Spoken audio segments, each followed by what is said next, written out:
Hello, welcome to our virtual table read for Trifles by Susan Glaspell. My name is Aisyah Amelia with student number 174, play as narrator and Mr. George Henderson, or you can call me County Attorney. Hello, my name is Dhiya Silmi with student number 186, play as Mrs. Peters. Hello, my name is Genada. My student number is 188. Play as Mrs. Hale. Hello, my name is Reno Afriano, and my student number is 126, and I play as Mr. Henry Peters or Asaika. Hello, my name is Hanna Yani. My student number is 203 as Mr. Lewis Hale, neighboring farmer. Here's Trifles is written in 1916 when women did not have the right to vote, yet we hope you like this little play. The kitchen in the now abandoned farmhouse of John Wright, a gloomy kitchen and left without having been put in order, and pans under the sink, a loaf of bread outside the bread box, a dish towel on the table, other signs of incompleted work. At the rear, the outdoor opens and the sheriff comes in, followed by the county attorney and Hale. The sheriff and Hale are men in middle life. The county attorney is a young man. All are much bundled up and go at once to the stove. They are followed by two women. The sheriff's wife first. She is a slight, wiry woman, a clean, nervous face. And Mrs. Hale is larger and would ordinarily be called more comfortable looking, but she is disturbed now and looks fearfully about as she enters. The women have come in slowly and stand close together near the door.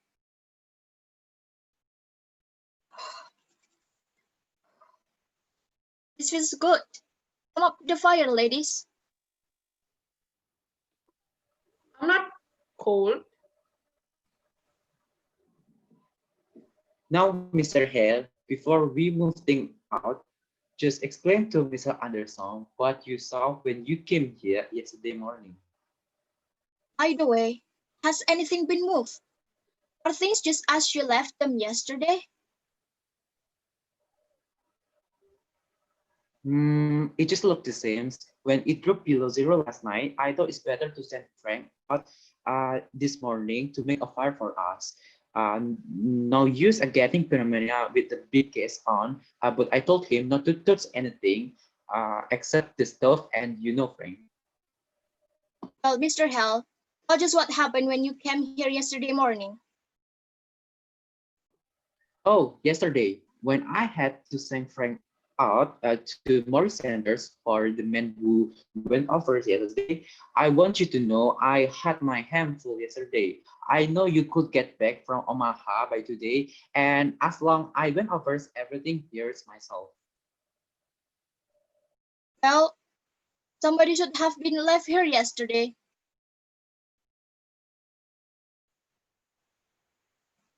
Mr. Hale, tell us what happened when you came here yesterday morning. Harry and I had started to town with a lot of potatoes.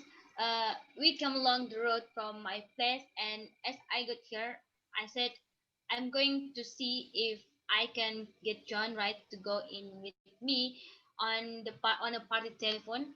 I spoke to Wright about it once before, and he put me off, saying folks and talk too much anyway. And all he asked was peace and quiet. I guess you know about how much he talked himself, but I thought maybe if I went to the house and talked about it before his wife, so I said to Harry, and then I didn't know as what his wife wanted much different to John. Let's talk about that later, Mr. Hale. I do want to talk about that. But tell now just what happened when you got to the house. I didn't hear or see anything. I knocked at the door, and still it was quiet inside. I knew they must be up because it was past 8 o'clock. So I tried to knock the door again, and I thought I heard somebody say, "Come in." I wasn't sure. I'm not sure yet, but I opened the door, and there in that rocker sat Mrs. Wright. They all looked at the rocker. What was she doing? She was rocking back and forth. She had her apron in her hand and was kind of flipping it. And how did she look? Well, she looked queer. How do you mean queer? Okay, so well, as if she didn't know what she was going to do next. Kind of um, done up. Ah, how did she seem to feel about your coming? Why? I don't think she minded one way or other. She didn't pay much attention. So I said, "How do, Mrs. Wright? It is cold. I need." And she said, "Is it?" And went on kind of getting at her apron. Well, I was surprised. She didn't ask me to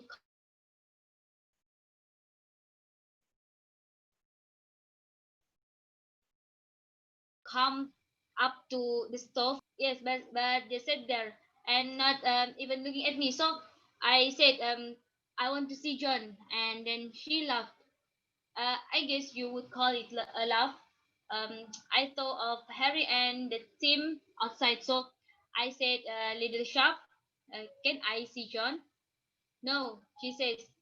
"Can you like? And he home?" says I. "Yes, he's home," she says.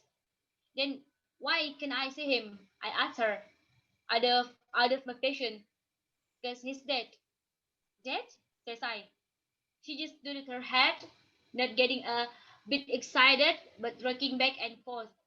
"Why? Where is he?" says I. Not knowing what to say, she just pointed upstairs, like that, and I got up with the idea of going up there.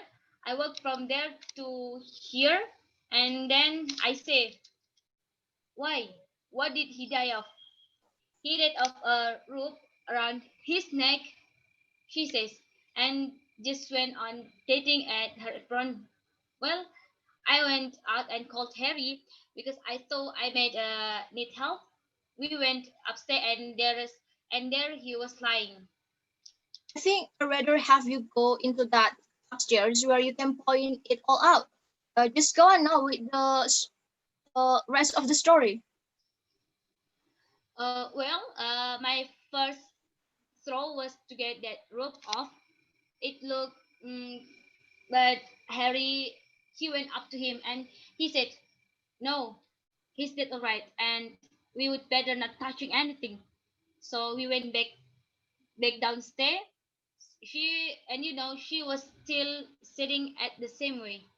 And I asked, "Has anybody been identified?" "No," says she announced it. "Who did this, Mr. Wright?" said Harry. He said it business, like, and she stopped pleating off her apron. "I don't know," she says. "You don't know?" says Harry. "No," she says. "Weren't you sleeping in the bed with him?" says Harry. "Yes, but I was on the inside. Somebody slipped a rope on his neck and strangled him, and you didn't wake up," says Harry. "I didn't wake up," she said after him. "So we must look as if we didn't see how that could be." For after a minute, she said, "I sleep sound." Harry was going to answer more questions, but I said maybe we ought to let her tell her story first to the coroner or the sheriff.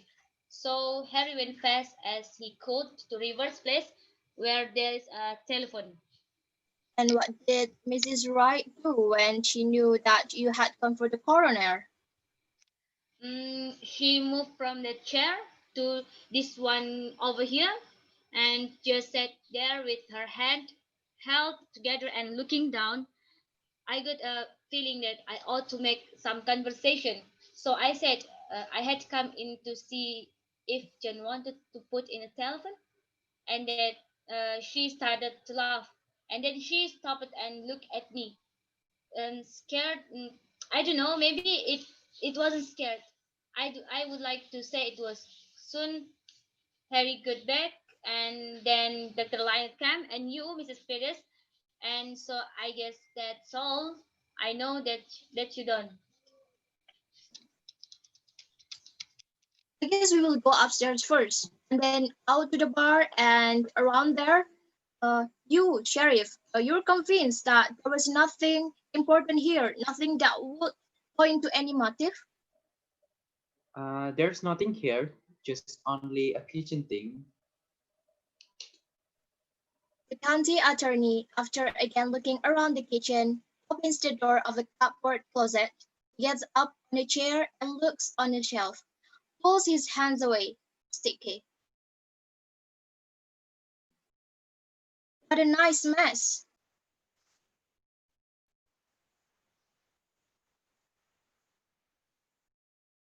The woman drew nearer. Oh, her fruit. It did freeze. She worried about that when it turned so cold. She said the fire'd go out and her jars would break. Well, can you beat the woman's half for the mothers and worrying about her preserve? I guess before we're through, she may have something more serious than preserves to worry about. Well, women are used to worrying of over trifles. The two women move a little closer together.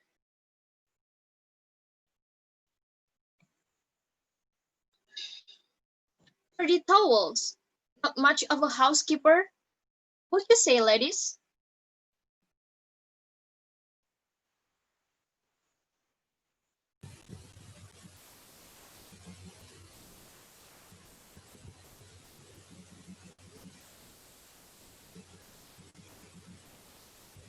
There's a great deal of work to be done on the farm. To be sure.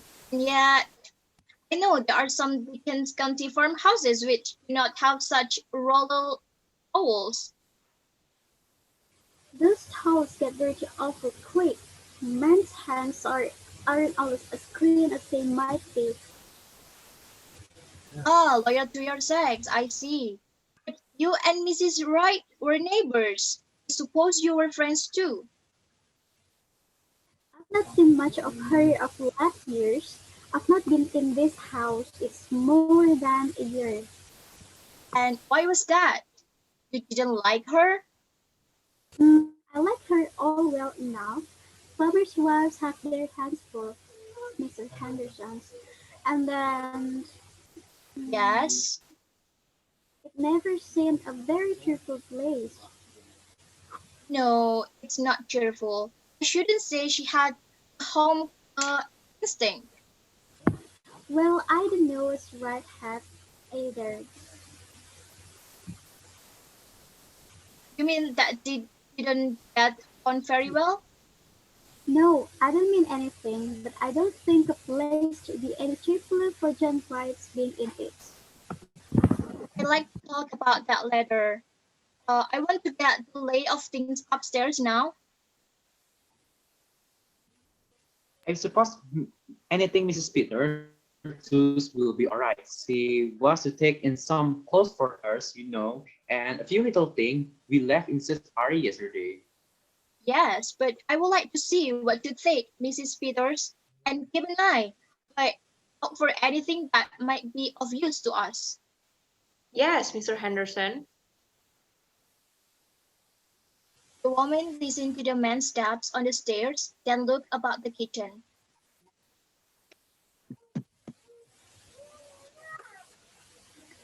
I had to have men coming into my kitchen, snooping around and criticizing. She arranged the pans under sink which the lawyer had shoved out of place. Of course, it's no more than their duty. Duty's alright, but I guess that deputy sheriff that came out to make the fire might have got a little of this own. Wish I thought of that sooner, seems meant to talk about her for not having things to lick up when she had to come away in such a hurry. She had the bread set. Mm, she was going to put this in there. It's a shame about her fruit. I wonder if it's all gone. I think there's some here that's all right, Mr. Yes, here. I declare I believe that's the only one. She'll feel awful that after all her hard work is touched letter. I remember when I put out my church last summer. She puts the bottle on the kitchen table, center of the room, with a sigh, is about to sit down in the rocking chair. Before she seated, realizes that chair it is, with a slow look at it, steps back. The chair which she has touched rocks back and forth. Well, I must get those things from the front room closet. You coming with me, Mrs. Hale? You could help me carry them.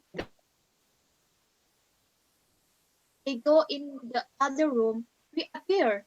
Mrs. Peters carrying a dress and skirt. Mrs. Hale following with a pair of shoes. It's cold in there. She puts the clothes in the big table and hurries to the stove. Bride was closed.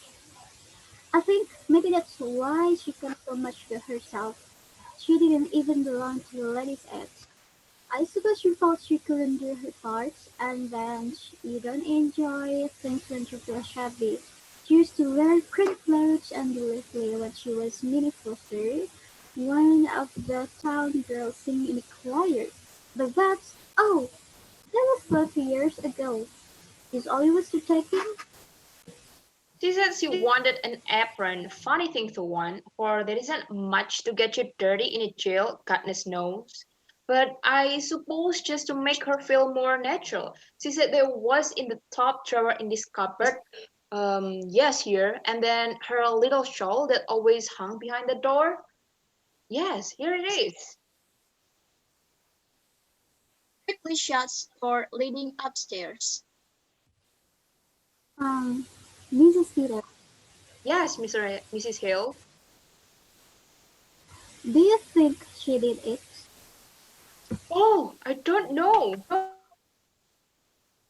Well, I don't she did, asking for an prawn and her little shawl, worrying about her food.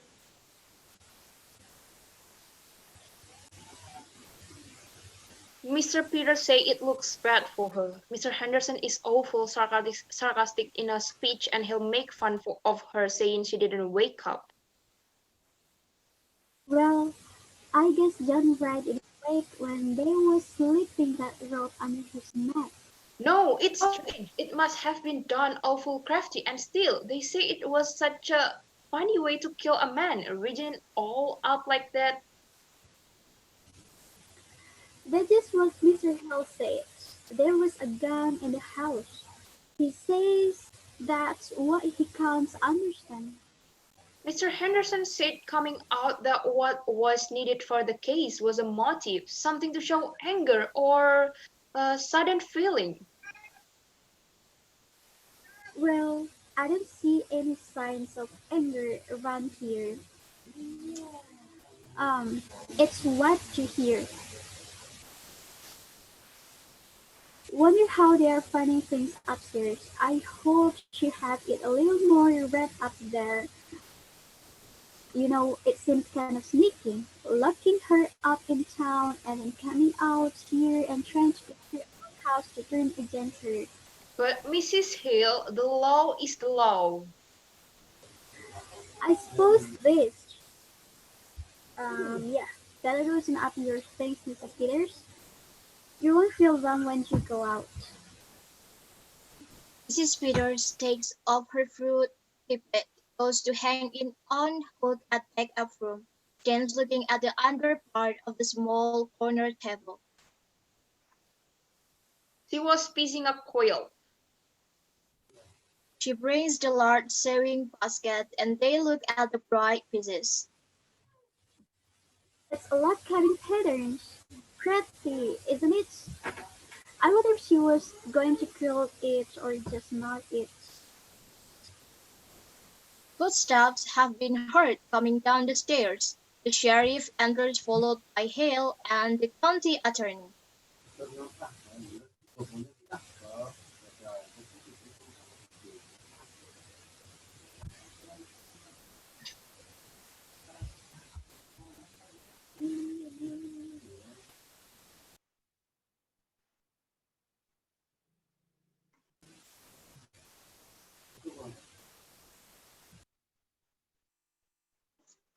Frank's fire didn't do much up there, did it?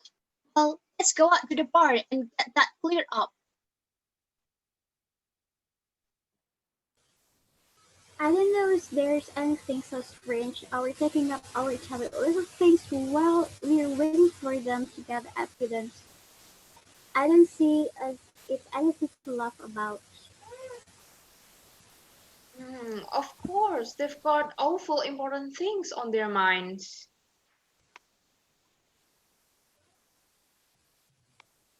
Pulls up a chair and joins Mrs. Hale at the table. Mrs. Peters, look at this one. Here, this is the one she was working on. And look at the sewing. All the rest of it has been so nice and even. And look at this. It's all over the place. Why? It looks as if she didn't know what she was about.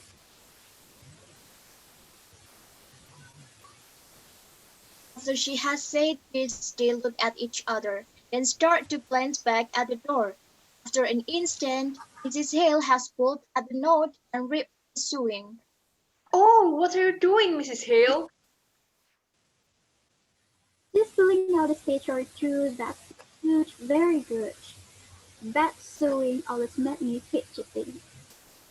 But, I don't think we ought to touch things. I just finished up this ends, Mrs. Peters. Yes, Mrs. Hale. What do you suppose you were so nervous about? Oh, I don't know. I don't know as she was nervous. I sometimes feel awful queer when I'm just tired. Well, I must get these things wrapped up. They may be through sooner than we think. I wonder where I can find a piece of paper and string. Oh, in that cupboard maybe. Why? Here's a bird cage. Did she have a bird cage, Mrs. Hale? Why? I don't know whether she did or not. I've not been here for so long. There was a man around last year selling canary chips, but I don't know if she took one. Maybe she did. She used to sing real pretty herself. Hmm.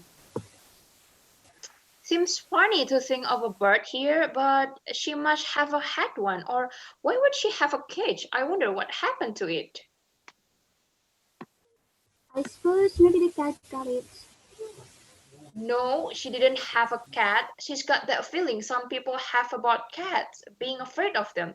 My cat got in her room and she was real upset and asked me to take it out. My sister Bessie was like that.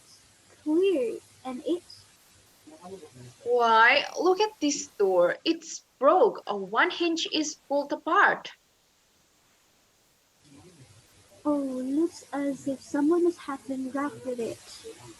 Why, yes. She brings the cage forward and puts it on the table. At least if they're going to find evidence that's me about it. I don't like this place. But I'm awful glad you came with me, Mrs. Hill. It would be lonesome for me sitting here alone. It worked, wouldn't it? But I tell you what I do wish, Mrs. Peters. I wish I had come over sometimes when she was here. I wish I had. But of course, you were awful busy, Mrs. Hill. Your house and your children. I could have come. I stayed away because I'm very trouble, and that's why I'd have to have come. I've never liked this place. Maybe because it's down in a hollow and you don't see the road. I didn't know what it is, but it's a lonesome lake and always was. I wish I had come over to see Minnie Foster sometimes. Yeah, I can see now. Well, you mustn't reapproach yourself, Mrs. Hill. Somehow we just don't see how it is with other folks until something comes up. Not having children makes less work, but it makes a quiet house. And ride out to work all day and accompany when he did come in. Did you know John Wright, Mrs. Spears? Not know him. I've seen him in a town. They say he was a good. Yes, good. He didn't drink and kept his word as well as most, I guessed, and paid his debt. But he was a hard man, Mrs. Peters. Just to pass the time of day with him, like rowing that gets to the bone. I should think she would want to part, but what do you suppose went with it? I don't know unless it got sick and died. She reaches over and swings the broken door, swings it again. Both women watch it. You weren't raised around here, were you? You didn't know her. Not till they brought her yesterday. She, come to think of it, she was kind of like a bird herself, real sweet and pretty, but kind of timid and fluttery. How she did change. Tell you what, Mrs. Peters, why don't you take the quilt in with you? It might take up her mind. Why, I think that's a real nice idea, Mrs. Hill. There couldn't possibly be any objection to it, could there? Now, just what would I take? I wonder if her patches are in here and her things. They look in the sewing basket.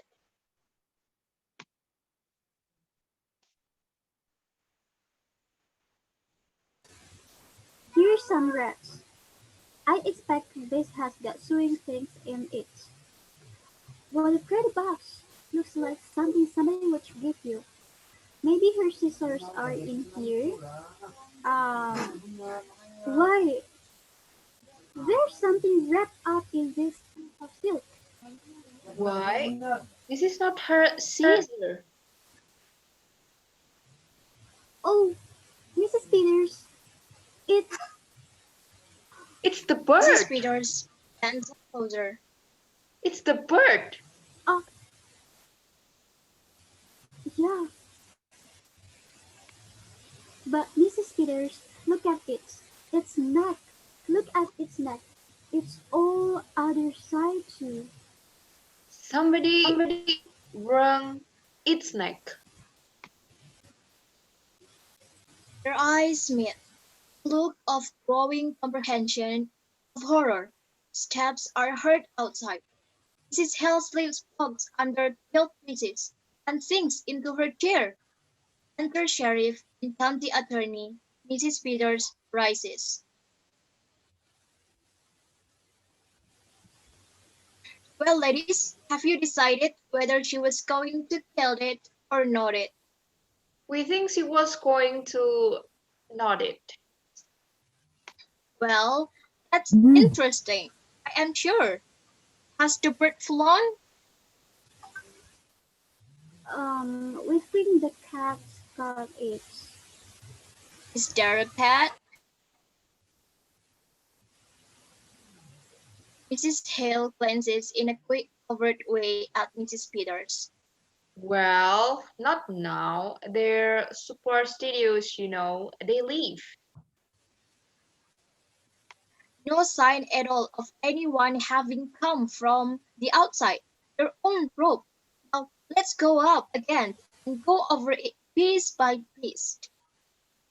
It would have to have been someone who knew Mr. Mrs. Peters sits down.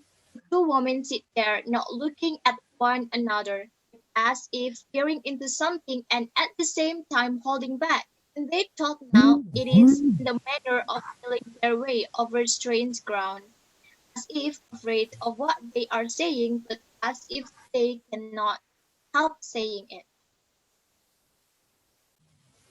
She liked the part she was going to do it in that.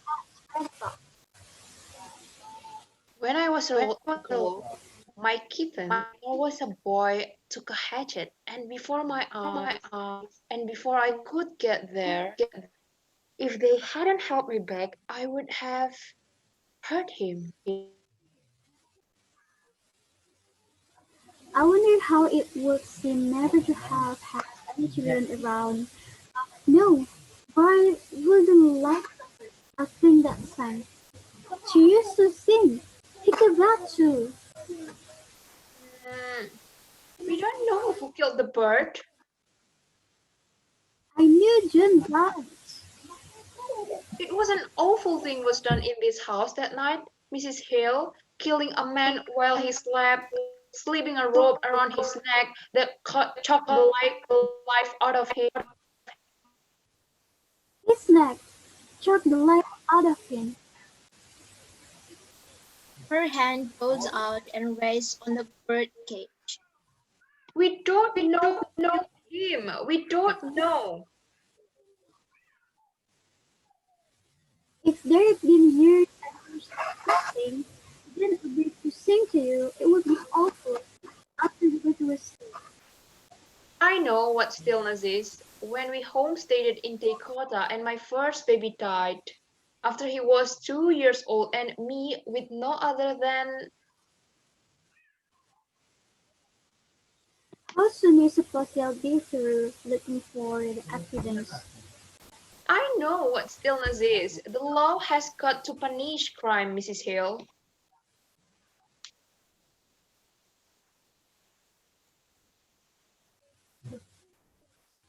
At least you've seen Minnie Foster when she wore a wet dress with a little fire and sang.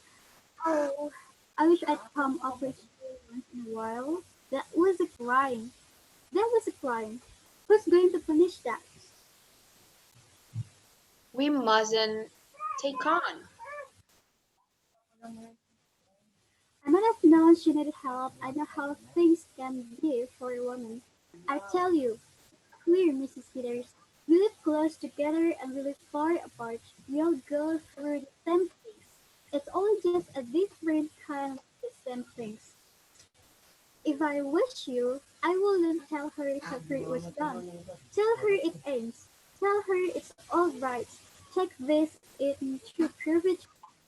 She may never know whether it was wrong or not. It's a good thing the men couldn't hear us. Wouldn't they just laugh, getting all stirred up over a little thing like a dead canary, as if that could have anything to do with, wouldn't they laugh? Men are heard coming downstairs. Maybe they would. Maybe they wouldn't. No, Peters. It's all perfectly clear except the reasons for doing it. But you know juries when it comes to women. If there was some definite thing, something to show, something to make a story about, a thing that would connect up with this strange way of doing it. The woman's eyes meet for an instant. Enter Hale from outer door. Well, I've got the team around. Pretty cold out there. I'm going to stay here a while by myself. Sheriff, you can send Frank out for me, can't you? I won't go over everything. I'm not satisfied that we cannot do better. Do you want to see what Mrs. Peter is going to take in? The lawyer goes to the table, picks up the apron, laughs. Oh, I guess you are not very dangerous things the ladies have picked out. Oh, no, Mrs. Peters. Doesn't need supervising. For that matter, a sheriff's wife is married to the law. Never think of it that way, Mrs. Peters. Not just that way. Married to the law? I just want you to come here, George. We ought to take a look at this window. Oh, windows.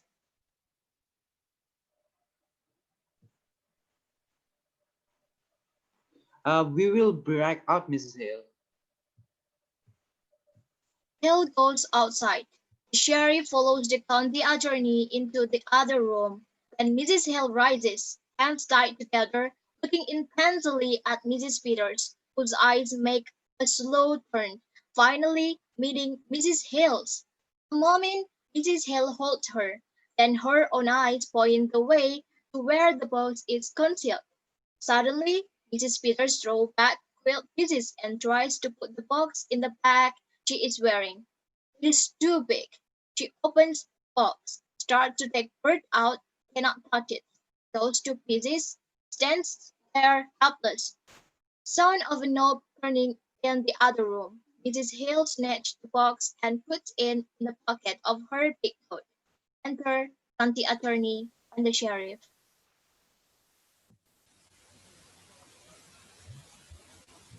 Well, Henry, at least we found out that she was not going to kill it. She was going to, what is it you call it, ladies? We call it not it, Miss Henderson.